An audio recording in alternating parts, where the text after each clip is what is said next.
I thought tradwife content had hit rock bottom in 2024. Like, it couldn't possibly get worse than Essie Wilson cosplaying Marilyn Monroe in the kitchen. I was wrong. Consent doesn't exist in marriage. I know this is going to piss a lot of people off, but when you get married, your body belongs to your husband and your husband's body belongs to you. Because this Hobby Lobby idol known as Savannah Stone thought that June 2025 was the perfect time to upload that. Since then, Savannah's continued to blow up with over 500,000 followers on TikTok and Instagram and appearances on podcasts and news outlets. Common thing that happens in tradwife content is that they tie gender roles with religion. It's not femininity as a personal choice, it's femininity as a divine assignment, which is the angle that she chose to take when it came to defending that hot take. First and foremost, when I speak about rules in marriage or hot takes in marriage or whatever it may be, I am speaking about a healthy, loving, and godly marriage because that is my reality. I understand that's not the reality for a lot of people. Part that completely got missed was when I said your husband's body also belongs to you. And I specifically want to read 1 Corinthians 7, just a few verses in here. Verse 3, the husband should give to his wife her conjugal rights and likewise the wife to her husband. So this is what I was referring to about consent. So in hindsight, that video was referring to a godly, healthy, loving marriage. A few moments later. It's not normal to say no because you don't feel like it. It's not normal to just like say no because you don't want to. I've known women who've come and they withhold their body from their husbands as a form of punishment. Yeah, it's manipulation. So the consent to me clicked very fast because I counsel people who do use it as actual abuse. To be honest with that, abuse. Yeah, it is. They ran so quickly to say a man trying to have sex with a woman is abuse, but let's talk about the other way when a woman can be just as abusive by withholding her body from her husband. When a woman can be just as abusive by withholding. Here's where I wish I could do the satisfying thing and tell you that Savannah just misread the Bible, but I can't because that's exactly what it says. The verse comes from 1 Corinthians and it's a letter written by the Apostle Paul, written around 55 CE to Christians living in the wealthy port city of Corinth. In it, Paul declares that husbands and wives owe each other their bodies. The idea echoed through canon law, medieval courts, even Protestant reformers, until it became baked into the secular law as permanent consent. And that's why in the US, it wasn't illegal to rape your spouse in all 50 states until 1993. That's the year the first Jurassic Park came out. America was watching CGI dinosaurs eat lawyers before it recognized that marriage didn't equal permanent, unlimited sexual access to your body. And if you think that's just a dusty medieval idea, no, it's a common tradwife thing. Things that work for us in our traditional marriage. I never say no to sex. Which brings us to their other favorite word, submission. And none more so than this tradwife. I'm a tradwife and I wear a day collar. My day collar is a daily sign of submission for us. It is a deeper level of connection than a wedding ring. It's an outside of the bedroom type of thing. Tradwife and the day collars don't normally go hand in hand, but I've got both. I fully trust him to the point where I am actively submitting to him. Not in front of the children. Here's the issue. In actual king, boundaries, safe words, aftercare, that's all part of protecting the submissive person. But in tradwife land, they just borrow the language without any of the safeguards. That's the thing about submission in tradwife content. The aesthetic changes, but the main message doesn't. Some cloak it in scripture, and others wrap it in Chanel. For Courtney Joel, it's not 1 Corinthians, it's feminine energy, princess treatment, and stories about her husband tying her shoes. You just let him have control. You let him take care of you. So that's baseline. I don't really tie my shoes. He does that for me. Like, walks me into the restaurant, opens the door, and I stand and wait. I did not make eye contact with the hostess. I did not talk to her. I waited until my husband came back. You're just letting your husband lead and be masculine. You don't need to talk unless you were spoken to. Courtney, if you want a dungeon, just get a dungeon. No judgment, queen. Anyways, while she's placing that Etsy order, let's take a quick detour to define what a tradwife even is. Because if you ask 10 different people, you'll get 10 different answers. And that confusion has really hurt the conversation because it made some women nervous about posting content about motherhood, baking, or cleaning because they don't want to be lumped in with tradwife ideology. And it's led others to misread any critique of tradwife ideology with a criticism on domesticity itself, which it isn't. I happen to like homemade sourdough. Here's a distinction I think we need. A tradwife isn't just a stay-at-home mom who likes homemaking. A tradwife is a type of content creator, period. But I have more. She's a married woman who uses her platform to promote very rigid gender roles. Women as inherently soft, submissive, and domestic, and men as naturally strong, decisive providers. And within that ideology, tradwives frame being a stay-at-home wife and mother as the ultimate calling for women, while not actually being stay-at-home wives themselves. Because content creation is work. They are part-time or full-time remote workers who spend hours filming, editing, monetizing, optimizing. So when they preach domesticity as the one true path for women, they're not selling nostalgia. They're selling a paradox, a lifestyle they don't even live. And nobody has cranked that paradox louder than Candace Owens, a self-proclaimed tradwife who says that women belong at home while simultaneously running a podcast, a media company, an upcoming fitness app, about to publish her second book, and now pulling off a full-on pop culture pivot. For those unfamiliar, Candace actually started out on the pro-feminist left and rebranded as conservative star on the Daily Wire around 2021. By early 2024, she split with them, fired. She then moved her show over to her own YouTube channel that June, keeping the same format and continuing to post the weekly episodes under her own name. Here's what's new and what's really relevant for us. For years, she was mainly seen as a political correspondent, but when the Blake Lively and Justin Baldoni drama happened in late 2024, early 2025, Candace covered that like it was the CNN moon landing. And suddenly, people who'd never seen a clip of the Daily Wire in their lives were seeing Candace all over their FYPs. Those unfamiliar with the Justin Baldoni Blake Lively mess, don't worry, I brought sock puppets. All right, in January 2023, Justin Baldoni and Blake Lively were announced as the lead stars in the movie It Ends With Us. Eventually, Blake Lively decided to sue Justin decided to sue her back, and then a judge dismissed Baldoni's case, and that's about it. Got it? Good. And Candace covered this so well that when she showed up on my FYP for the first time, I'm gonna be so real with you right now. I remember that she was a problematic person from the headlines. I just couldn't remember what it was for specifically. I know. I thought, this little conservative dweeb is covering the story pretty well. What's the harm in watching her cover just this one story? And if you look to your right, folks, you'll spot what locals refer to as a dumbass. Highly vocal species, best observed from a distance. Because of course, 10 seconds and a Google search later, I saw what she'd been up to until that point. Black Lives Matter and a George Floyd, he's not my martyr. George Floyd is not my martyr. He can go be yours. When perpetrator is a black person against another white person, which obviously happens more often in this country, given the fact that black Americans are the most murderous group in America by race. I definitely discriminate against men that paint their nails and wear dresses. I don't really care how you feel about that. You can wear your dress and you can paint your nails, but I'd prefer you keeping 100 feet away from a playground and all of the feet away from my children and me. I'm not a flat earther. I'm not a round earther. Actually, what I am somebody who has left the cult of science. I have left the mega church of science. Black Americans are suffering as a result because of Black Lives Matter. It happens in society when women get power. And if you want to know what happens, look around you. Women fall for emotional arguments the entire time. Show us a commercial, show it. It's so sad. And before they get to the rational aspects of it, they're already invested emotionally. And I think that virtually every societal ill that we are facing today is because of women. And I think that every ill that we are fighting right now in society has been brought forth by women. And that's just everything until 2024, which made 2025 so surreal because by that point, she wasn't being treated like an extremist political correspondent anymore. She was being seen as a mainstream pop culture source. Most liberal people I know are now obsessively following Candace Owens for her take in journalism on the situation. My source is Candace Owens. I know some people are bothered by that, but she's my source for this because she does an amazing job covering this. Is it unsettling as fuck to be on the same side as Candace about anything?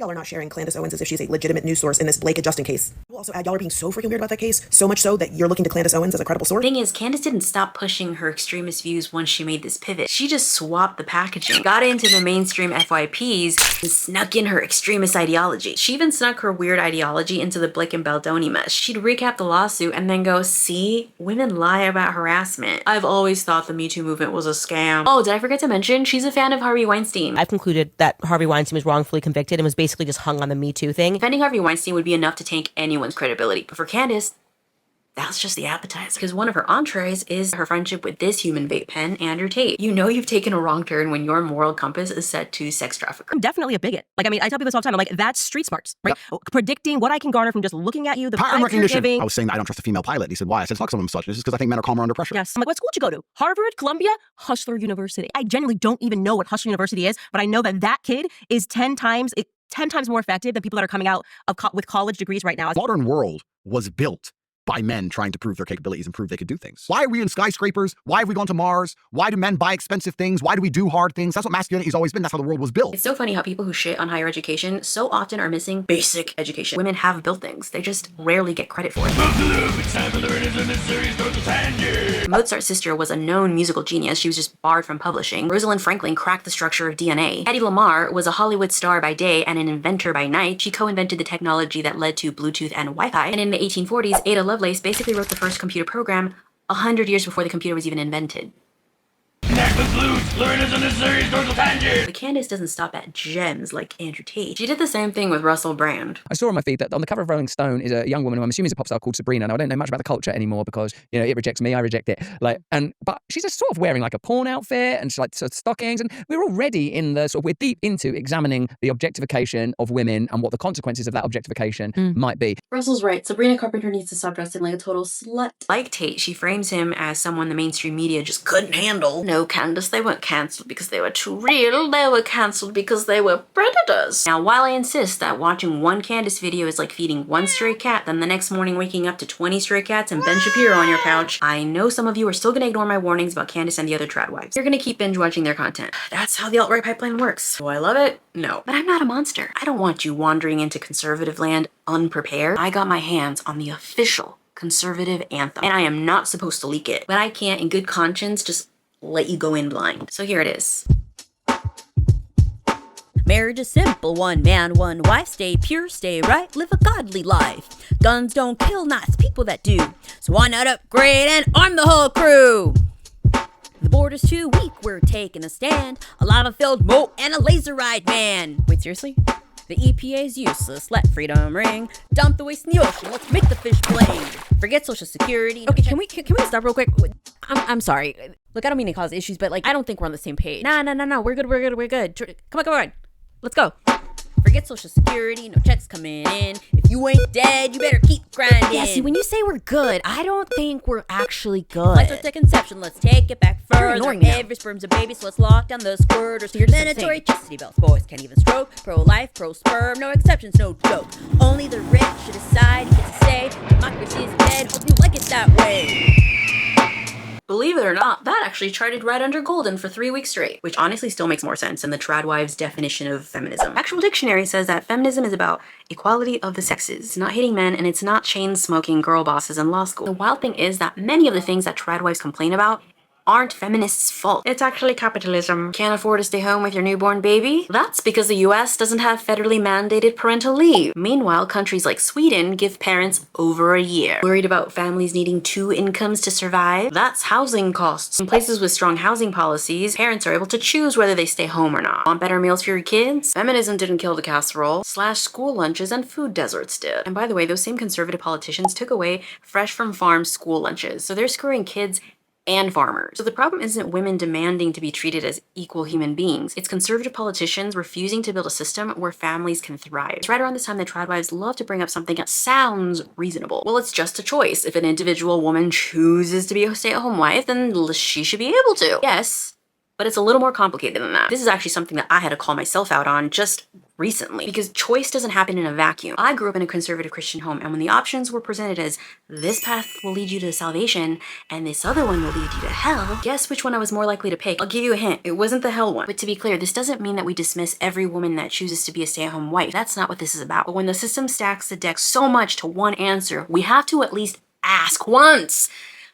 How free was that choice? And it's not just cultural messaging that's happening within the home. Major institutions are reinforcing this line of thinking as well. A big focus of his Christian movement is on a patriarchal society where men are dominant and women are expected to submit to their husband. Wilson says in his vision of a Christian society, women as individuals shouldn't be able to vote. His fellow pastors Jared Longshore and Toby Sumter agree. In my ideal society, we would vote as households.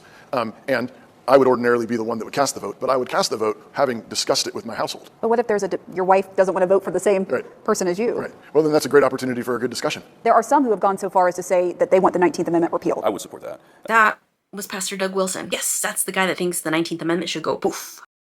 I personally don't think women should vote. And that messaging is far-reaching. Defense Secretary Pete Hegseth reposted the video with the caption, "All of Christ for all of life," effectively giving the stance political oxygen. Tradwives frame it as a choice, but if the people shaping your world don't even believe that women deserve the vote, you have to ask how much of that choice is yours and how much of that was decided for you. Hi, quick question. Am I just not going to get acknowledged here? I'm sorry, why are you even here? Oh, so I was good enough to star in your little Justin Baldoni Blake Lively reenactment, but suddenly I'm invisible? I'm not just some prep. I'm a whole person. I'm a wife, a mother. I've got a golden retriever named Cooper. I drive a 2010 Honda Odyssey with a dented passenger door. I'm a treasure of my kids' PTA. I contain multitudes. Okay, I'm sorry. Do you want to, I don't know, help with the video? You could be the straw man. I guess. I have noticed a few things. Oh, okay. Your channel, it's as if Chad and Funky Rabbit had a night of regret, threw up in a Spirit Halloween parking lot, and you crawled out of the bottle. Okay, so that's not what I meant by straw man. Video, the absurdism, congrats, you've reached peak productive comedy. I think we're good without a straw man. Something about your video screams expired lunch meat. You sure? Yeah. Because I really think I'm getting the hang of this. No, yeah, I'm sure. I'm Fine. sure. I didn't even want to be part of this anyway. Call me if you ever hit 10K subs, loser. Let's talk about good men. Whenever a tradwives audience pushes back with their own real life stories of abuse or violence of any kind, tradwives love to talk about the fact that the assumption is that their messaging is for women who are married to good men. Which sounds nice, but the truth is abuse isn't rare. It's extreme behavior that happens frequently. It's not a glitch in the system, it is the system. And financial abuse is present in 98% of domestic violence situations. And ex-tradwives will tell you that they trusted the good men they married, gave up their jobs, their careers, their safety net, because they thought their husband's love would last forever. But heartbreakingly, it didn't. And in many cases, they were left penniless, without a career, and without any kind of safety net for them or their children. If you are a young 14, 16, 21-year-old girl, listen up. I drove to the grocery store. I need to grab some milk and bread and a couple of things, flipped open the Pink app on my phone, and I've been sitting in my car crying ever since because I never have enough money. Why do I never have enough money? Because when I was a 19-year-old girl, I fell in love. My Mormon faith told me that I was supposed to be a stay-at-home mom. I got married. I started having babies. I dropped out of college. I never had a career. I found myself divorced at age 44 just 5 years ago, and within just a few months, I was living in my car while he made about $250,000. He would eventually quit that job so that he wouldn't have to pay alimony and child support. He has only paid alimony one time ever in the 5 years since we've been divorced. For 24 years, I lived in $1 million homes. I vacationed all over the world. I spent my summers in Hawaii. I could buy myself $500 jeans, diamond tennis bracelets. We had boats and RVs and whatever I wanted. And it never bothered me once that my financial security was dependent on that man being in love with me. I never realized that him liking me or not liking me or finding me sexy or attractive or interesting determined whether or not my children could eat. That wasn't just one woman's nightmare. It's far too common. One of the most important messages that I want people to take away from this video is the knowledge that while Candace Owens and the rest of the trad wives tells women to depend on their husbands completely, would you not agree that women can both have a career and have children? I mean, you are actively doing that right now. And I want to be very clear because I'm actively doing it right now. I would be someone that you would call an exception because I get to work from home.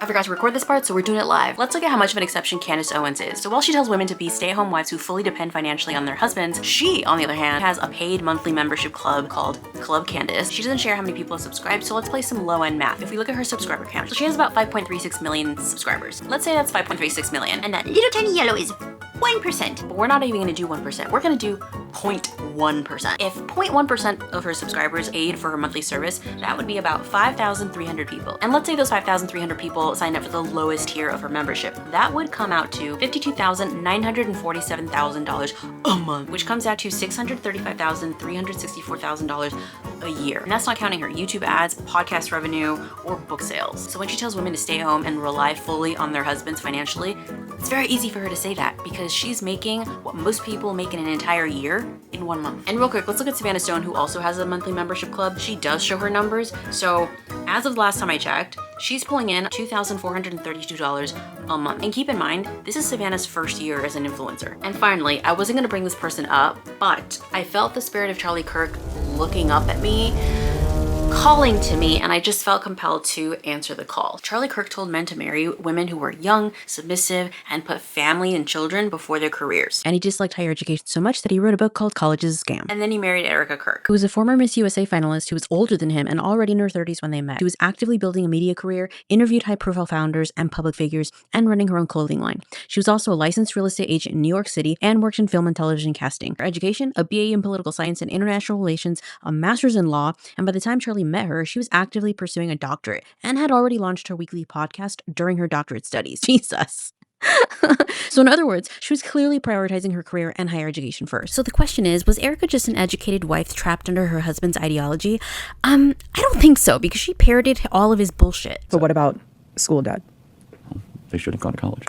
Because college is a scam. Yeah, I mean, look. What about her opinion on women and their careers? Women have it so mixed up. You can have a career after children, but if you try to have a career while you have your kids, there is no such thing as balance. That is such a myth. So when she says, when I met Charlie, that was it.